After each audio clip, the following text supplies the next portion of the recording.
By contrast, Bilbao is a city of sealed lips. The only way to meet ETA sympathizers here is the way I did it last night, at a secret meeting. These people that we met last night would not allow cameras or tape recorders to be there because they were frightened at what they were doing. They felt that by meeting us they were doing something illegal. But they were not long-haired young anarchists. They were middle-aged, well-to-do people. The place where we met, one of the apartments that belonged to them, was comfortably and well-furnished. But they were all united in their opposition to the present regime and their demands for a Basque nation. Some of them had sons and daughters in prison, and one of the women there had herself been in prison for a month.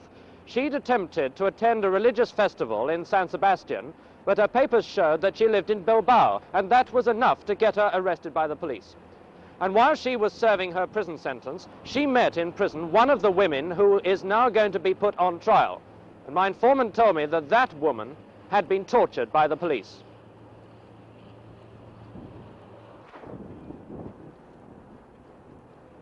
By contrast, Bilbao is a city of sealed lips. You can only meet ETA sympathizers here the way I did last night, in secret. No cameras, no tape recorders, because the people there were frightened at what they were doing by meeting us. They thought that they were doing something illegal. But these were not long-haired young anarchists. They were middle-aged people, well-to-do, obviously not short of money. The apartment where we met was well-furnished. Some of them had sons and daughters in prison, and one of the women present had herself been to prison. She had tried to attend a Basque religious festival. I'll start again. Just keep it running. By contrast, Bilbao is a city of sealed lips. The only way to meet ETA sympathizers is the way I did it last night, in secret. No cameras, no tape recorders, because the people who were meeting with us felt that they were doing something illegal. Now, these were not long-haired young anarchists. They were middle-aged people, obviously well-to-do, not short of money. The apartment where we met was well-furnished.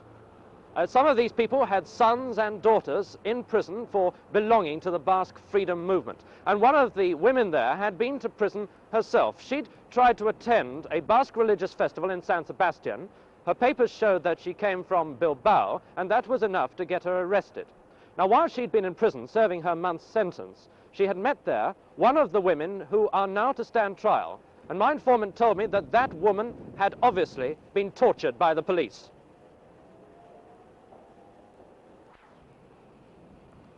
According to my informant at that meeting last night, the woman she'd met in jail had had various forms of torture inflicted on her.